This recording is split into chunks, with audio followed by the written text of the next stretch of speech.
Well, I wanted to talk about the secret that is killing you, the secret shame in our lives that is keeping us from our purpose, from our power, and from stepping into our hero's journey. So, over this last week, I've been dealing with a lot of grief as well, birthdays are coming up. I think I have like five or six of my kids and close families' birthdays coming up in the next couple of months. And one of my sons is going to be 18. And that's just been putting a lot of things in perspective for me about just, wow, how fast the time goes. And having to learn to let go of, the little baby that he's been to me and seeing him as a man. And it's also coming up to the 1 year anniversary of my father's birthday. Although he passed away a year ago, he actually passed away 6 days before his 65th birthday of colorectal cancer. And sometimes the grief, it just comes and it hits me and it's painful. But there's something beautiful about heartbreak. There's something beautiful about the pain that we get to experience that just opens us up to a soul level of love and a whole new understanding and just a fresh perspective and desire for life. And so I wanted to talk about how there's some things happening with, personal development, with manifestation and thinking positive and just making a better life for yourself, where it just kind of like comes from elevating your frequency. And unfortunately, I don't know about you, but for me, a lot of those things haven't really worked. And why is because there's different parts of us that we're ashamed of that are actually holding us back because we are not acknowledging them. And these different parts of us are our shadow aspect.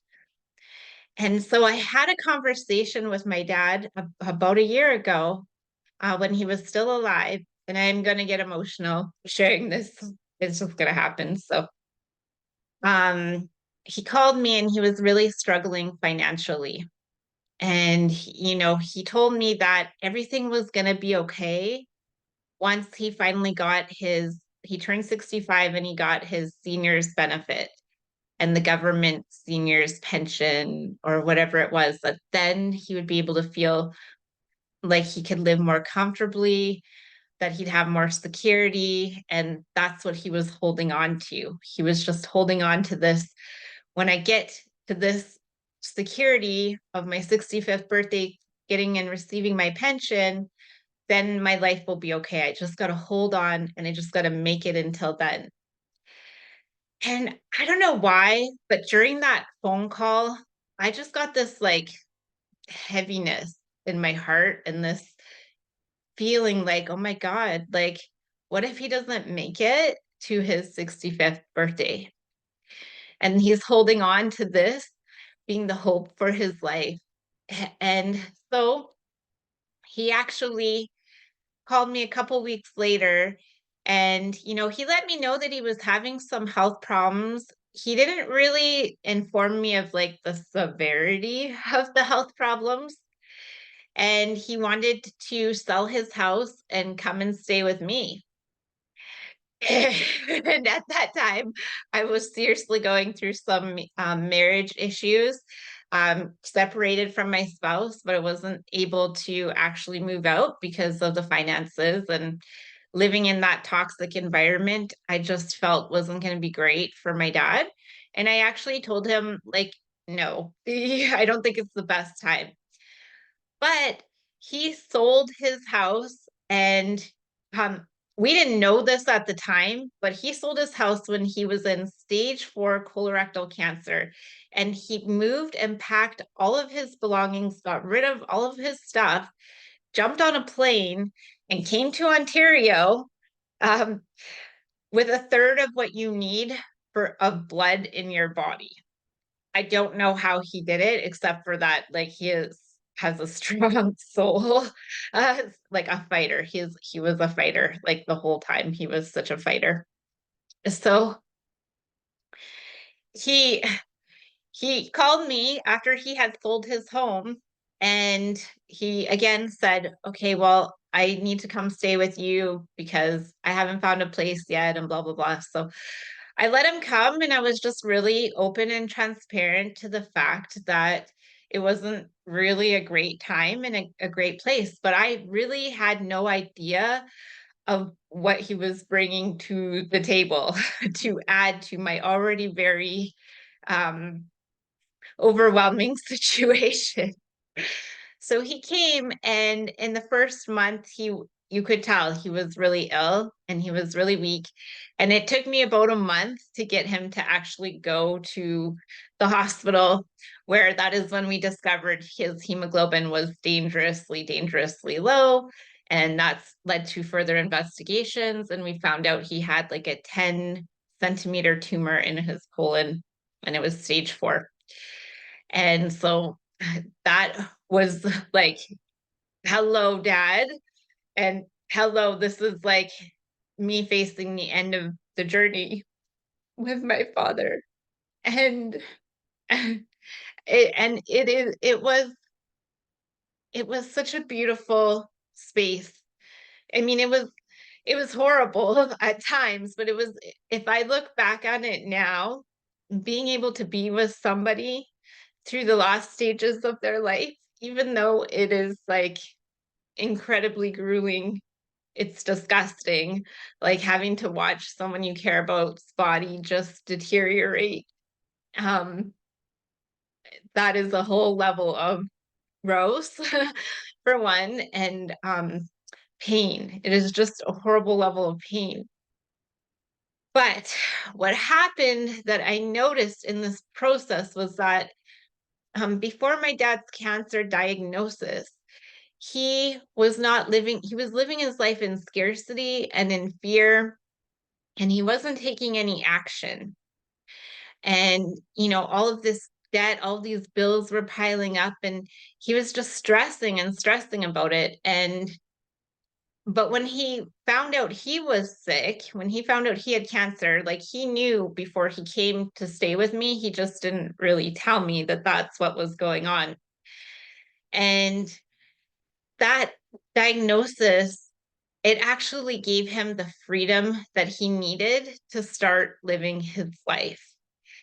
And that is when he started taking like massive action steps. That's when he got to spend the most money. He spent time with his grandkids, like teaching them how to play piano.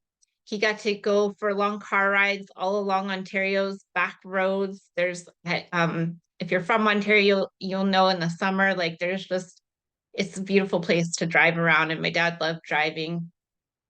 He joined a Celebrate Recovery group. He was going to church every Sunday. And, I got to spend time with him. And, you know, it was amazing to me that I feel like he stopped waiting for that security of turning 65, that pension, and he just started owning and living his life in the freedom of cancer, I guess. The cancer gave him this incredible freedom to just go out and live his life. And I really thought that this needed some attention, because so often we're measuring our lives based on where we are not and based on where we've been. And this is actually causing us to feel like we are stuck or we are in prison. And then we're not taking action steps to move forward in our life, because we're just allowing the circumstance to put us into the victim. So I wanted to explain a little bit about the victim and the hero. So the hero is actually the victim taking action. And the hero couldn't be the hero without being the victim more than once in their life. And the reason why this is so important to see is that when you're the victim and you've been hurt and you've had that like that heart opening, painful loss or defeat, this is a beautiful place to be because then you get to heal and come back stronger. And you know what you want to stand for. You know what you stand for. You know what's worth fighting for. And so you begin to take action on that. And that makes you the hero. But what can happen is that when we are in the victim, when we're in the painful moments of our life, we're in hiding because we're ashamed or embarrassed of where we're at and why we've gotten there. And so often we blame ourselves. And we don't want anybody to see those parts of us. So we try to hide. We try to find our best life, in making money, in the relationship, in the manifestation, in the pretending to be okay when we're really not okay. Or we get stuck putting other people on pedestals and thinking they're better than us, and then using that as fuel to like beat ourselves up some more. So part of my healing journey in integrating my shadow and my victim and discovering the beauty and worth of my inner child has really been loving the worst parts of me, the parts of me that were addicted to drugs and alcohol and consumed during parts of my pregnancy, where I've actually had to raise children with brain damage because of my actions. And, if I wasn't willing to face my victim and own my shadow, I would have never been able to have the beauty of raising these babies and letting go of the lives of drug and alcohol addiction, letting go of the lies of, I had to face my shame. I had to own my shame because I knew that even though I fucked up, basically, um, that my boys, my babies, like they deserved a good life. They deserved love, and I was so willing to face that part of myself so that I could show up better for them, so that they could still have the life that they were and that they are worthy of, and that there's beauty in the life that they're living. And, I'm proud of them, even though they've had to struggle so much. I've had to face the part of me. I have 6 kids and three different fathers. I've had to face the part of me that has given of my body for validation for my worth. I've gotten to face the part of me that was desperate for love and looking for it in all of the places that only continued to hurt me. And it's really important work to do because when we're hiding from ourselves, we're in our secret shadow life because we can't face the parts of us that are we don't that we've kind of banished to an island and said like nobody wants to see that. Nobody wants to see what you're really hiding. Nobody will care about you. Nobody will love you if you show that part of you. Um, and then we reject those parts of ourselves. Maybe it comes with our sexuality, maybe it comes with just like seeing things from a different perspective. Or maybe we don't want to share our story or our pain because we don't want to be labeled as the victim. But every hero is a victim taking action. So, what when you're looking to better your life, to me, it's not about manifesting this better life. It's about getting real with the parts of you that you feel are not acceptable, that are not lovable, because that is where you begin to get wholeness and you get to clean your own energy field. Because what happens is when you're hiding from your drug addict part, you're going to keep that in your energetic field. And then you're going to keep experiencing the reflection of those people coming around you to wake you up to this part of you that you've kind of been hiding from or that you've left in secret. like the secret shame that is actually holding us back from stepping into our empowerment. Or it's like if you've done something that you feel really shameful about. This is actually, there's a difference between toxic shame and healthy shame. So, healthy shame actually brings us back into alignment with our character and with our integrity. And the reason that we feel bad when we've acted out of alignment with the essence of who we are is because that's healthy. It's trying to bring us back into the alignment of like, oh yeah, that's not me. That's not what I stand for. And there's a road to heal and recover from that. And that's beautiful. If you've done something out of character and hurt somebody else and you don't feel bad about it, well, that's that's an issue. But toxic shame is where we hide our shortcomings, we hide them from other people, and then they get to grow in the secret toxic shame, and it keeps us stuck in addiction and sexual addiction, in low self-worth, in prostituting our energy because we don't feel good about ourselves, because we're hiding parts of ourselves. And it's not even as if other people can't fully see it. They might not be able to actually say, well, this is what it is, but they'll know that there's something in you that is inauthentic. They'll be able to sense it in their energetic field. They might not know exactly what it is. So you can't really hide it. It's just that we're so good at putting on these masks because we're told in society that we need to look and act and feel a certain way. And if not, then we don't belong and we're the castaways. And so this is me. Like I am a castaway in every sense and version of my life. Even when I started taking this work, I did not mesh well with my initial coach.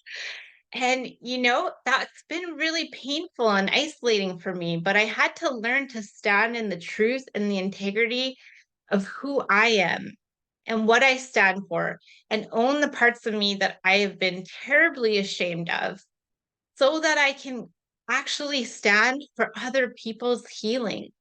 Because if I was walking around feeling ashamed of parts of myself, I wouldn't have the compassion and the mercy to reach out to help other people stand in their worth after they've really messed up.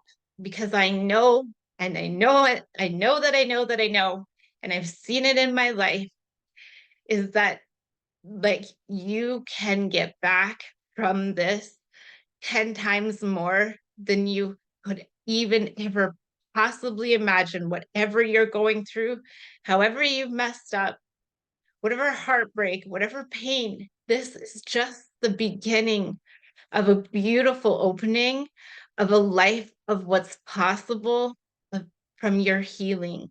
And it doesn't end. There's no limit. There's nowhere to get. It's not like once I get this amount of money, then my life will be better. No, it's like every day when you are healing with parts of yourself that you don't like, it's like every day gets to be a new little miracle. And that's what I had to look at when I had to look at my babies that I kind of broke a little bit, unknowingly in my own trauma, in my own addiction. I had to see what was possible for their life, and what was possible for mine when I was willing to not look at myself with the shame of my mistakes, but of like the love of the experience of their life and me getting to be a part of it. There is so much beauty in pain, in healing, and in growth. And unfortunately, no amount of manifestation, energy work, all of that stuff, it won't shift if you're still carrying judgment towards parts of yourself and hatred towards parts of yourself in your energetic field. And what will happen is you'll keep attracting people that you're judging the crap out of, but they're presenting parts of you that are calling you forward to receive love. Like there's actually love for these rejected parts of you, for the parts of you that have been really hurt and been really wounded. And in that pain have also caused other people hurt and wounds. There's so much love available to you. And it's crazy. That's the one thing. In some of the places where I've experienced the most rejection and the most hurt, when I've been able to go through the guided meditation, which I do in my program, um, with my inner child, I've been able to access love that I didn't even know existed. I've been able to allow love in my body and begin to lead my life from this safety, from this sensation, from this essence of love for the parts of me that, you know, just didn't were unconscious, I guess. And in turn, I've been able to let go of judgment towards other people and see them where they're at instead of judging them. And it's not easy, but it's definitely worth it. You do not have to carry this secret of who you are that you think nobody is going to love you or nobody could accept. That's just a lie. And that part of you actually holds the key to your transformation. So please don't keep these parts secret from yourself. And that key to your transformation is the key to other people's transformation and healing. And that is like the softening and the love that we can bring into the conscious collective to help wake up the unconscious and to help heal our planet and to bring vision and purpose and love back into your life. So, whatever you are running from, whatever you're hiding from, whatever mask you're wearing, I'm telling you, if you're willing to go to that, remove that mask, if you're willing to run from the secret that's killing you and experience love for that part of you that you can't stand, that is the key. And that is the healing. And that's the key to your transformation. And that's what makes you the hero, is becoming the hero by healing your victim and taking action from your victim place. Every day that you take action to love your victim, that makes you the hero. And that's why I love a hero, because they stand for the victim. And you get to do that for yourself. And then you get to do that for other people in your life. And you get to call other people forward. So I know I'm very emotional, but I hope that you could understand that you don't have to hide any parts of yourself, and the most hidden, darkest secrets that you are carrying are the key to your worth, to your love, to your transcending, to your awakened highest self. That is where you are going to transform the most. No amount of affirmations, manifestations are going to give you the golden nuggets that the parts of yourself that you're pretending don't exist will. They have so much to offer you. And that is shadow work and that is inner child work. So if this resonated with you and you want to hit the like button, I want to make more of these videos, maybe when I'm a little less emotional. There's beauty in your emotions and there's beauty in your experience. And if you're going through loss, this is just the beginning to some beautiful transformation in your life. I promise you. You just keep being the victim in action, and that makes you the hero. So I want to send you so much love, and I will talk to you soon.